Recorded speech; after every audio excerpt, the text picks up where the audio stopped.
Pues muy buenas tardes. Día 1 del 2021. Bien. Guay, ¿verdad?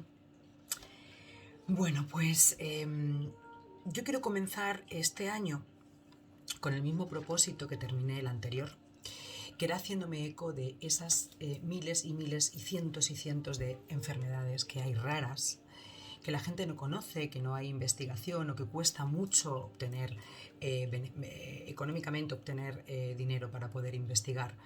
Pero creo que poco a poco va habiendo muchísimos avances.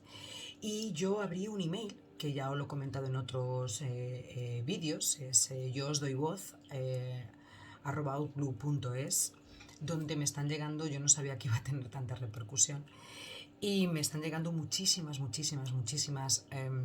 solicitudes para que cuente un poco esas enfermedades que no se ven, porque nos centramos en el COVID, ya no existe la gripe, nos centramos en un dolor de cabeza, pero hay muchísimas enfermedades que no son conocidas, que también hay muchísima gente que padece de ellas, que hay muchas que solo afectan a niños y que también hay familias muy vulnerables que económicamente no pueden pagar esos medicamentos o esos tratamientos para sus familiares, sobre todo para sus hijos, y tampoco se sabe nada de ellas. Entonces, yo, como sabéis, pues tengo un montón de vídeos grabados sobre la depresión, la ansiedad, fibromialgia, síndrome de Tourette, AME, también lo tengo grabado, el síndrome de Lucas, muchísimos vídeos los podéis ver en mis redes sociales. Y hoy precisamente me ha llegado el otro día cuando hice un directo, en TikTok, hubo una persona que me dijo si por favor podría hablar del síndrome de Chiari, de Arnold Chiari. No sabía lo que era, ni idea, ni aparte no lo había escuchado jamás. Y lo que he hecho es, os voy a leer, porque otra seguidora mía me mandó un poco de información, pero me he metido en internet y he sacado lo que es un resumen de lo que es esta enfermedad, que os la voy a leer, porque a veces, perdonadme si me trabo alguna vez que otra, pero tiene palabras muy técnicas que yo no, quizá pues al ir rápido y que no se alargue demasiado el vídeo, no las digo demasiado bien, pero voy a intentarlo hacerlo lo mejor posible. Bueno, el síndrome de Arnold-Chiari es una malformación rara congénita que está presente desde el nacimiento del sistema nervioso central. Sistema formado por el encéfalo y la médula espinal, localiza en la fosa posterior a base del cerebro, que pertenece al grupo de las malformaciones de la chamela, unión entre la parte superior de la columna cervical y el cráneo. La primera descripción de una malformación congénita del cerebro y cerebelo con herniación de la médula espinal fue realizada en 1883 por John Celan, posteriormente en 1891 por Hans von Chiari y más tarde en 1984 por Julius Arnold. Completa la descripción que es una malformación del encéfalo variable en la formación del tronco cerebral, que a menudo se asocia a la hidrocefalia, acumulación del líquido en el encéfalo.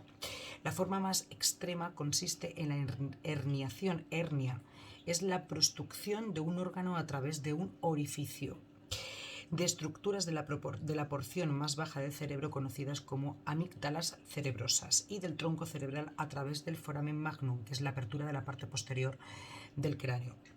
De forma que algunas partes del cerebro alcanzan típicamente el canal espinal, que es la área cervical superior, y engrosamiento y comprimiéndolo. La hidrocefalia aparece debido al bloque de los orificios de la salida del IV, que es el ventrículo, o la estrechez asociado del acueducto, que son las estructuras por donde circula normalmente el líquido cefalorraquídeo. La malformación del Arnold-Chiari puede aparecer aislada, aunque a menudo se asocia a otras malformaciones del cerebro o de la médula espinal, como siringomiela y espina bífida. El término del síndrome de Arnold-Chiari se ha limitado recientemente en las malformaciones congénitas que desplazan el tronco cerebral del cerebro hacia el canal espinal. Se llama Arnold-Chiari del tipo 1 cuando los individuos no tienen mielomeningocele, salida de la meninges y médula espinal por una apertura anormal de la columna espinal, que está asociado. Es típica la aparición de síntomas durante la adolescencia o la edad adulta y no suele acompañarse de hidrocefalia.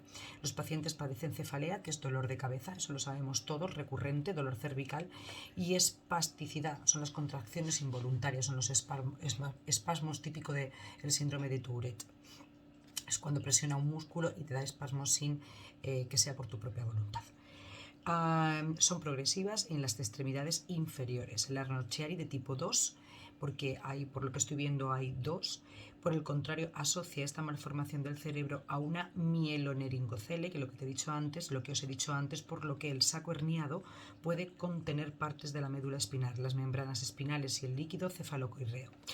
Al contenido de este saco herníaco se le produce como siringomioles, que es una malformación que se debe a la anomalía durante el desarrollo fetal del mesencéfalo, parte del cerebro. Aproximadamente el 10% produce síntomas ya desde la lactancia, entre ellos estridor, ruido respiratorio silbante y agudo, llanto débil y apnea, ausencia o suspensión temporal de la respiración. Madre mía. La clínica del síndrome de Arnold-Chiari es de expresión muy variable en función de la posición del grado de comprensión del nivel de la generación celular de las amígdalas cerebrosas y la presencia o no de siringomioles, pudiendo variar desde los pacientes asintomáticos pasando por casos como manifestaciones inespecíficas que muchas veces puede confundirse con sintomatología depresiva, cefaleas occipitales leves, mareos, vértigos moderados, parestiasis, que es sensación anormal de los sentidos de la sensibilidad, moderadas o combinadas con las anteriores. Hasta un cuadro clínico complicado, los pacientes con Arnold-Chiari pueden padecer cefalea occipital severa, náuseas y vómitos que empeorarán después de toser o estornudar, mareos, dolor cervical, vértigo, fatiga, debilidad general, que en el caso de existir siringomiela será más marcada a nivel de la proporción inferior del cuello y miembros superiores, acompañada de escoliosis, que es la curvatura oblicua anormal de la columna dorsal, tinnitus, repiqueteo percibido en uno o ambos oídos, disfagia, dificultad para tragar sólidos o líquidos por la afección del V8 del octavo par craneal, neurálgico, dolores espontáneos provocados continuados y paroxísticos localizados en el trayecto del nervio del 30º paréntesis. Dificultad para enfocar la imagen o leer, pérdida de memoria, estados de confusión mental, desorientación, etcétera, y dolor severo. Los traumatismos, las maniobras de manipulación del cuello e incluso los accesos de tos pueden producir que la enfermedad empeore de forma notable. El diagnóstico de confirmación se hace mediante resonancia magnética nuclear, que se debe incluir en la médula espinal completa para poder delimitar la extensión de los siringomioles y evaluar las estructuras de la fosa posterior y la presencia de hidrocefalea. El tratamiento se realiza mediante comprensión quirúrgica con frecuencias que precisan varias intervenciones. Lo firma el doctor Manuel Izquierdo y Avellaneda en enero de 2004, que es una de las últimas explicaciones sobre este síndrome.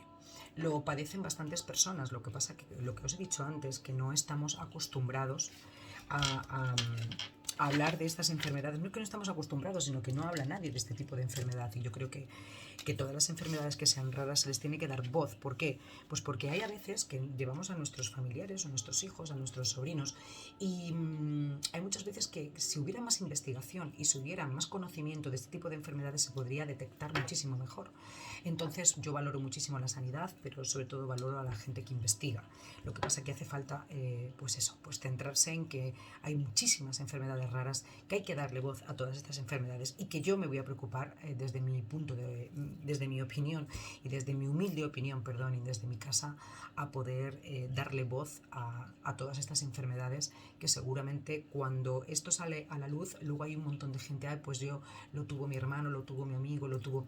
Creo que es importantísimo que también se conozcan no solo, como os he dicho antes, una gripe o un cáncer que todo el mundo sabe lo que es. No, hay muchas más y hay que darles voz. Y hay gente enferma, hay gente con estos síndromes y que le cuesta muchísimo seguir su día a día en su vida cotidiana.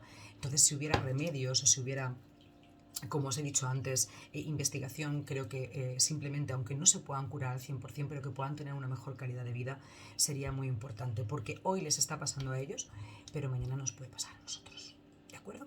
Bueno, pues espero no haberme trabado mucho y que lo hayáis entendido. De todas maneras, si os metéis en el portal que yo siempre os digo de Mediclinics, podéis ver más síntomas, quizá a lo mejor un poco más explicado sin tanto tecnicismo. Lo podéis ver y podéis hacer preguntas, o si algunos de estos síntomas son familiares, sería importante que tuviéramos ese tipo de información, porque siempre diré una cosa: la información es poder. Muchísimas gracias por seguir ahí. Os quiero. Feliz día.